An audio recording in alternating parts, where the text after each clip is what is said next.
again, I don't want it to go too long. So, there's just 3 questions I'm going to go through. Insights. Mm-hmm. All right, well, we're live now. So, hey there, welcome back to the Prosperity Game. And we've been playing this for 1 week. And we've all been spending happily over the last week. We've actually spent $28,000. Wow. Which is pretty cool. And now, so what we're going to do today is we're going to just, the first thing I want to ask is, when you, now I know you've played this game before, haven't you, Alison? And Nicolette, you have something similar to this game. Yeah. Oh, you've never played this game, but you have something. Sally's finally arrived. Hey, Sally. Sorry, okay.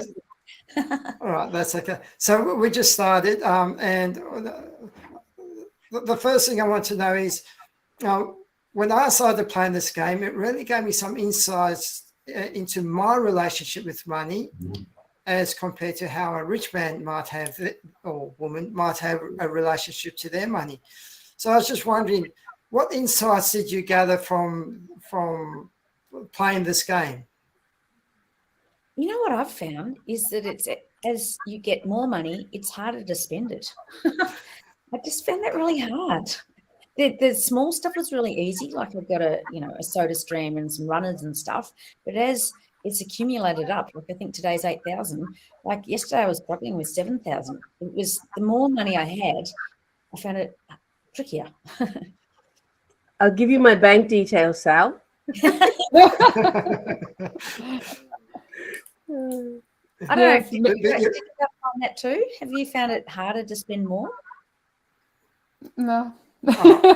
Nicolette hasn't. What I found was when I started to spend the smaller amount of money early in the week, it was all about things I needed right now, as like materialistic things, like what we talked about, like a new phone and a new laptop, and where I spend it on myself. And I was really conscious on what I was spending it on. Not really conscious, but conscious, because what I spend it on is important to me. So there's a couple of things as like wellness treatments and all that stuff. So things for myself. But then also I was very aware that it was really materialistic things in the beginning. When the amounts increased, I was way more thinking of like investing and how can I let my money make money rather than just spending it on things. Love it. And I stopped spending it on things, materialistic ones. And I started to spend it more on travel. My husband's big birthday is coming up. He doesn't like me saying that today. But, our friends are coming over from Holland, from the Netherlands. So, they're going to be here for a month. And, we're just spending more money on that rather than, as well as investing and let the money make money. So it actually accumulates. So it doesn't feel like you're spending it because you're actually making it as well at the same time. And that was just a shift after a day or two. First, it was like, not a bit needy, but feeling a bit needy of getting some of the things, really what needs to get off my table now to have that and get that sorted.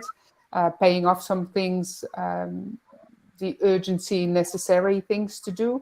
And then it is actually when that is out of the way, you can actually spend it on the things you really want to spend it on, as like travel and investments and so those on, as well as already thinking bigger as like, I just want to buy a block of land and build a house. Without any mortgages and loans and all that stuff. So that's already like even setting money aside for that to start building that. So that was my whole awareness of, actually within a day it changed. I was consciously aware that I was spending money on materialistic things, which is not really me, but some things were necessary. And I love sorry, go, Ali. I was going to say, just to piggyback on what Nicolette has said, I love how you are now looking at, for the future, investing and buying a block of land without any interest, etc. Because when we don't have the money, it's hard to plan for those things. But now that we've got the money coming in, even though it's, make believe, it's just a whole different energy. And I love that you're putting that energy out there in terms of longer term. I know I'm actually going to buy a car. I was saying to Paul and you know, later in the month, I'm going to buy a car, and I'm going to do that over 2 days. So I'm also doing the longer term things, but I love that you are now looking at, you know, what you can do to make your money grow. So that's fabulous. That's just what I wanted to say. Sal, over to you. Oh, and what I was going to say is that I don't think I've had that head shift yet of like getting out of the materialistic into actually making it something more worthwhile. So I think I'm still at that turning point of like, oh my God, what else can I buy? You know, and it's like, and struggling with it. And I think it's because of that sort of superficial nature. But then once I shift it into, okay, let's make this, you know, something more meaningful rather than just I'm spending cash, because I think that's what I was struggling with, Paul, was like, oh my God, I feel guilty about doing this, you know? So, yeah, but when Nicolette readjusted it into that other perspective, then it made a lot more sense. So I think I'll be Well, fine. that's I think funny it was you say you also feel attracting guilty. straight away the energy. What came out is actually being connected and having Yeah. a talk on Monday with somebody who got a block of land and wants to do what I want to do, which is even a bigger picture. Yeah. And that came already in this week on the weekend. When I shifted that on the Saturday, that's when I met her straight in. Wow. So, yeah. Beautiful. Amazing, fantastic. Kay. Once you shift that, okay, I'm shifting today. Thanks for the heads up. Just Today, one of the absolutely. things you said, Sally, one of the things you said is that you felt guilty. And Yeah. that's probably something you need to look into, because that's probably something holding you back as well. Yeah, No? yeah. So you've got to let go of feeling guilty, because you shouldn't be feeling guilty about this. But the whole idea, when I first started this game, the first day, the first $1,000, I just went out and bought clothes because I need lots of clothes. And what I discovered is, when you have $1,000 and you know you've got $2,000 coming tomorrow, it was just, I'll just get that, and I don't care if it's a little bit more expensive or a little less expensive. Actually, sometimes when you got the sale, you went, oh damn, now I've got to find other things to buy. Right? So just my relationship with money, whenever I go and buy things, is just how much time I waste. Just, can I get it cheaper somewhere, or things like that. So it's just a real great insight for me as well. So May I say what are something, some of the Paul, things that, what you just said? What I found really interesting is of course the words as you just said. You said, I need more clothes. Oh, I was And so yeah. do you? Yeah. well, that's one of the things that we're going to Or go would you through is, like to, or do you need them? And the needing is when we're in our head, and the I would like to is when you get into your heart, and that's when your Well- desire comes more out of what you really would like to. Yeah. Beautiful. When you're choosing, not wanting or needing. Yeah, or demanding. yeah. And Sally, as you Yes, will know, yes, we can do a little session on your guilt. We know how to do that. Whoa. Yeah, that's right. So Can I just what are say, some of the things that people before we go there, sorry, Paul, I just what do you wanna want to say- say, Alison? I just want to say that all the things that we're talking about, you know, Sally thinking about material things, and Nicolette already going into, you know, future investments, you know, the needing, the guilt, all that stuff is so important to bring up, because people listening are going to be going through that stuff themselves. And I think we're now just sort of opening the conversation for them to think about, how and where is this fitting in my life? Am I feeling guilty about spending money? Am I coming from a place of need, which is scarcity, rather than choosing, which is, you know, a possibility and abundance? So I really love the fact that we're putting forward our little challenges, because that really opens up the conversation for other people's challenges. So I just wanted to say thank you for doing that. Yeah, and I think Okay, it's can I the also words we use is also the emotions we put to it. Like money is very emotional. It's Yeah. the number one, or I don't know exactly, but one of the number one reasons of breakups in relationship and Totally. conversations and arguments and conflict within relationships. And that doesn't need to be with husband, wife, or whatever. It can also be with your children or with the family, or you know, if there's a will, and you know, that's to be decided with the family and brothers and sisters. Money is always a really hot topic and can be a really fiery topic, but Yeah. it can also be really loving and really calm. It doesn't need to be fiery, but we need to clear all those emotions of want and desire and neediness and guilt and whatever, till we can shift into the more prosperity and abundance of it. But it's not that it's bad or it's good. It's just what it is and what comes up for you. And I still have guilt when I spend money, and sometimes I go like, oh, it's like, oh, should I really have to buy this and all that stuff? And what is my husband going to think of whatever? And then it's like, well, no, not really. Yeah. But we all go through the emotions. And I think that's why what Paul was saying, you get blocks because you get stuck, because you haven't shifted through those emotions and they just hold you back in so many ways. And that's why I love this game, like the whole background of the game and opening this discussion up for emotions to come out and blocks to be cleared and tools to be given to all of us how to deal with it, because nobody got the answer. We all learn from each other, and that's why I love this. Totally. And we can't move. You talk about removing the blocks. We can't remove the blocks till we own the block.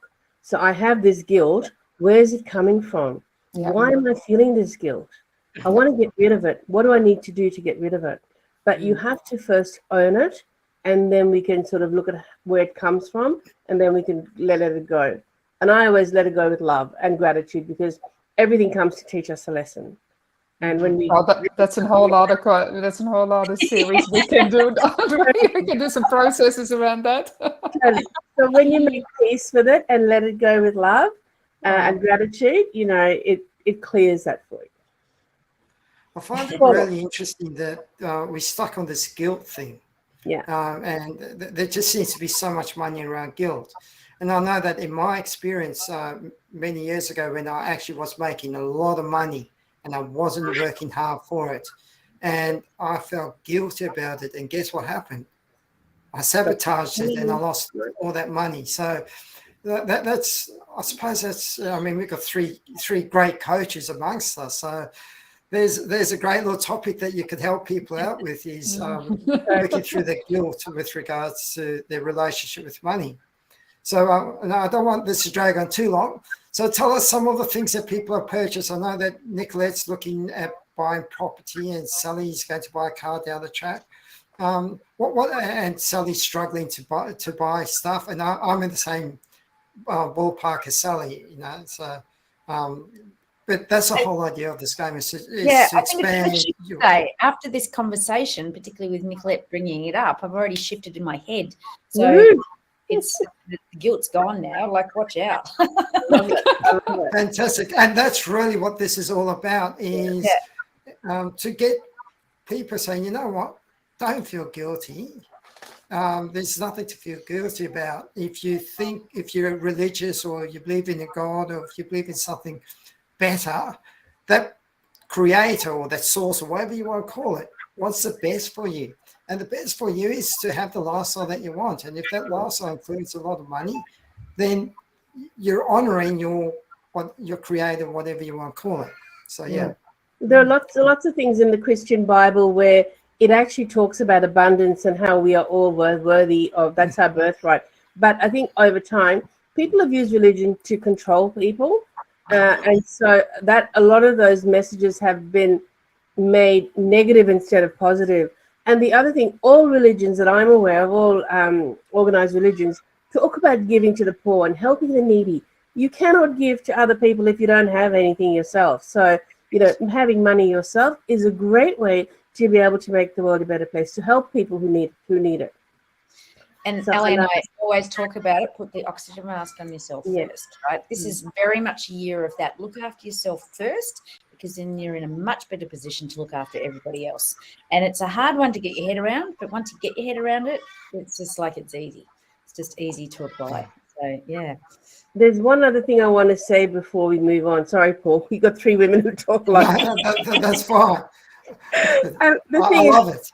Sally made the shift from guilt to no guilt, like in a matter of minutes. And that's all it takes. All it takes is for you to give yourself permission to ditch that crap, leave it behind, and move on with a whole new mindset, with a whole new approach instantly. and it was seemed to be almost instant. And what Sally did, in fact, in a way, these are my words, not yours, but in a way, Nicolette gave Sally permission to think outside guilt. And sometimes we need other people to give us permission. But you know what? Give yourself permission. You don't need permission from anybody else. Give yourself permission to live that life that you desire and deserve, because the more that you expand, the more you can help other people to expand. Your energy expands, and that's really contagious. So give yourself permission to live a fabulous life. Sometimes you're also Well stuck a said. little bit in that bubble, and you need somebody, when somebody says something that will make that click and that aha moment and that Yeah. shift.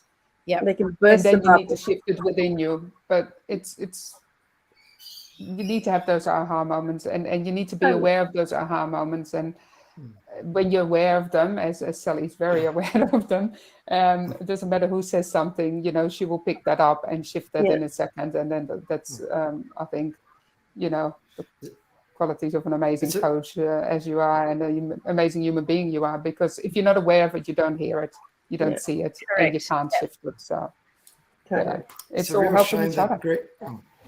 It's a real shame that Gregory's not with us, because he's made a big insight with, and he's stuck in traffic, which kind of sucks for him You're stuck. and for us.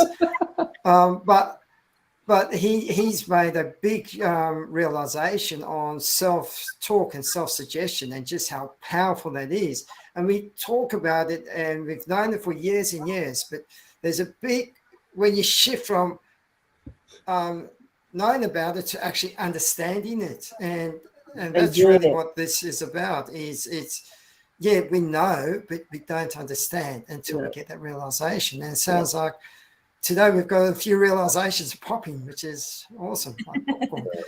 So I've got my little box. I'm going to just show. So I've got my little box there, and there's my. So I'm playing another game on there, and I don't know if you can read that, but it says whatever is contained in this box, it is, right? I don't know if you can read that. Okay. Okay. Yeah. And so whenever I purchase something, I just making a photo of it. So I guess here goes suit. Oh, nice suit. And I've Love got it. the price of how much it is on there. Love it. You know, See you I've in got the an experience for the family when we go to a cinema, but we stay overnight. Oh, nice. Oh, See a plane trip That's for my unique. wife and I. Nice. And these are some of the top Paul. ones. Yeah. The thing is, I can't not be romantic. I've got too much money to spend. I love it. Well, the thing is, and then if I go through some of my earlier ones, right, these were the clothes, so a new tracksuit from Amazon, things like that. And one of them was, and let's see if I can find it. Oh, this one. I've got shoes, underpants. this as well. you're missing what Alison bought this week. Or the Alison buy. Yesterday I bought a trip to Tasmania, and Oh, no. Nice. I meant the later book. on I've got the book. Sorry, you're right. Paul. This is Oh, Nicolette. yes, The Awakened Life. And for anybody that's watching this, she's got a book launch. So this is Nicolette's book. Amazon, what bestseller is it? It's a bestseller, yeah? Yeah, it's a 4 times bestseller in the UK, USA, the Netherlands, my home country, and Australia. And the book launches on the Sunshine Coast there Sunday the 26th. And it's a co-author's book. So there's 22 beautiful, inspiring women sharing their story to awaken feminine. It's not just a book for females. It's definitely a book for men to read as well, to learn more about the feminine and awaken their own feminine. That's fantastic. Like Congratulations. Lovely. International Women's Day, and that's all about awakening the feminine, right? Yeah. It's not about being a woman, it's about the feminine energy, really. Exactly. Everybody has both, and it's about how we balance it. The head and the heart. And Sally's also just become a best-selling author as well. So we've got 2 best-selling authors. Oh, fantastic. Allison's got her book as well. Congratulations. So there we go. There we go. Oh, you need to send that to me. I need to get that. Yeah, I need to get both copies. So both of you send me the links to your copies. Yeah, so that Sally, can you and I share the want a link, signed please? copy as well, please. Right? Yes. I've actually got your copy, but I got digital. Sorry, Nicolette, I'm pointing at you. You right in front. I've got a digital copy of your book, but yeah, a signed one would be great as well. Yeah. Right. To So get it the organized, other I thing- can do that directly. Yeah.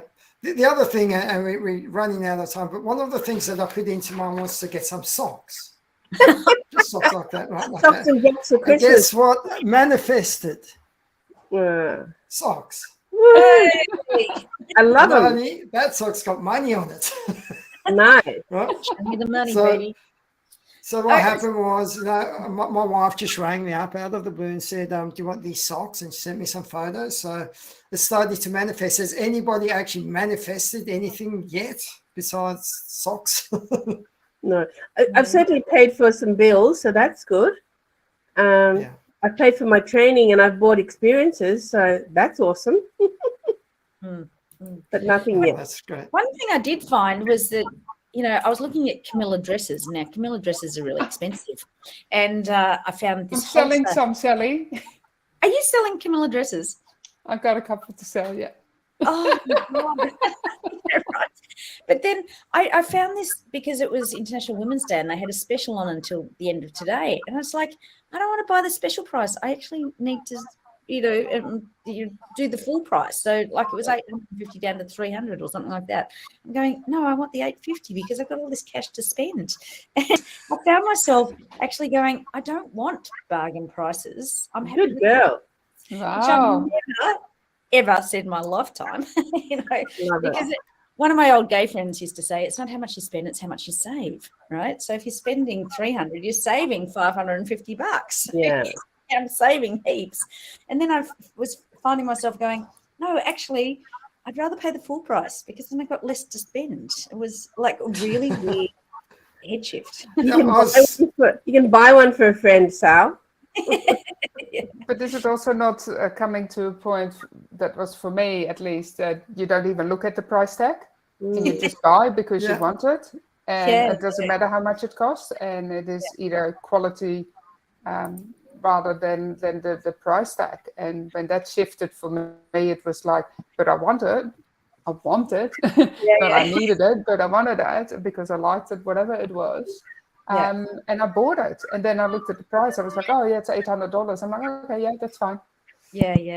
I must And- admit, I was going quality, that having cash allowed me the opportunity to buy quality over, just the price point. It was like, no, and that's why I was choosing Camilla because she had really nice quality, outfits as opposed to, at Kmart and get 20 T-shirts for the same price or whatever. Do you know what I mean? Like it was just going, no, one good item. Like your suit, Paul, that really nice looking suit, as opposed to going, I need a suit. It's like I'm choosing a quality product. And it was nice to sit in that luxe sort of. And the other thing is, when we're buying sort of cheaper stuff, we're supporting, I was going to say child labor, but we're supporting cheap labor and exploitative practices. We're also adding to landfill because, quality lasts much longer than the cheap and nasty. So that's the other thing. When you buy quality without any concern about, that it's costing you money that you can't afford, you're actually improving the planet and you're improving people's lives. And on that note, folks, I've got to go, sadly. Thank you so much. I'll see you next week. Bye. Okay. Thanks, Ellie. Yeah. Cheers. That's a really, really valid point Alison was just making, that you think bigger than outside of us. Yeah. It's for the world. What is it, as we know, is it ecological? Is it a win-win for all of us? And if we do buy the cheaper versions, The flow on that effect. is when you then support the things we ecological and in our heart don't really want to support. So, and if you want to support that and you don't think about that, I'm not judging that because I still do and I have done. But good point, because I've started this clothing range and it has opened my eyes to the fashion industry. It's the second most wasteful industry in the world. Like tons and tons and tons of stuff is sent offshore as landfill every year from Australia and worldwide. it's frightening how much waste there is. So here we are happily spending, and how long do we hang on to it? And where does it go to? Do we recycle? That's why I'm selling stuff, and I've given a lot of away to like the op shops and everything else as well. I've given stuff away to friends. And that's why I said, you know, if you want a Camilla, not saying it's still beautiful, it's still great quality, but how many pieces do I need? And my cupboard is full. And when you buy quality stuff, it becomes vintage, and then it becomes trendy, right? As opposed to who wants a vintage Kmart top, you know? As opposed to Camilla, it's a piece, right? It's a beautiful, it's a piece of art, right? And then you hand on that piece of art, and it becomes more valuable often as it goes down the line. So sorry, Paul, over to you. No, look, I know it's women's clothing, and maybe I could pick something up for my wife.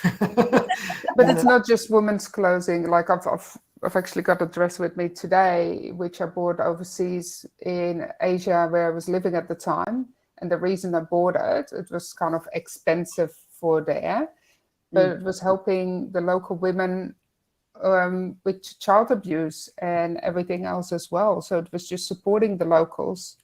It was used material is not expensive, but you know, it was just a good cause. That's the reason I bought it as well.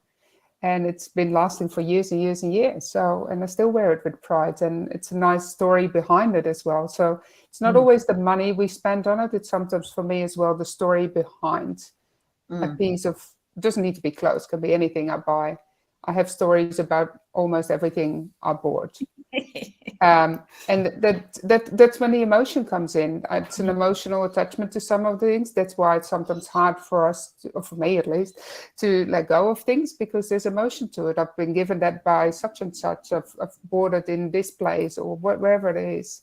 And that is, again, the emotion, what is with money and spending money. All right, that's fantastic. So what I'm going to do, it's been an interesting week. Big insight that came up today was just money and guilt around money. So that's something, big insight, that one. And I know that it's affected me in my life when I was making a lot of money. I was just coming in and I was even working. I'm going, this is great, but you felt guilty. So next week it's going to become what you buy now is going to become more and more, because we're getting allocated more money. So that was $28,000 in the first week. Do you guys feel as though you're richer now? Do you feel like millionaires yet? Not yet. Working on it. Yeah. But wait until you just drop $5,000 for lunch. Then you feel like a millionaire. Oh, that's a big lunch. Can't wait for that one. It's funny, because of the industry I'm in. I've heard of people that make so much money that they'll go to lunch and just $5,000 without even worrying. They'll go Chinese restaurant and that's right, yeah. Or you could go to New York and get a hamburger. That's $300. Why didn't New York for lunch? That's going to be late. That's in 2 weeks. Yeah, well, that's the other thing, when you're starting to make those kind of money. That's what I was thinking last night. Like, if you've got $50,000, well, maybe you and the family can fly to Queensland and have lunch with Nicolette, and fly Sally in as well, and the three of us, because you can. And that it just gives you all these options. All right, then, guys. Well, thank you for your time today. And it's been really, really insightful, actually, a lot more insightful than I expected. And I will see you guys. Well, I'll see you guys during the week. And next week, we'll be back to find out any more insights, whether we've let go of guilt and whether we've allowed more manifestation to actually occur. I hope you get some undies this week, Paul.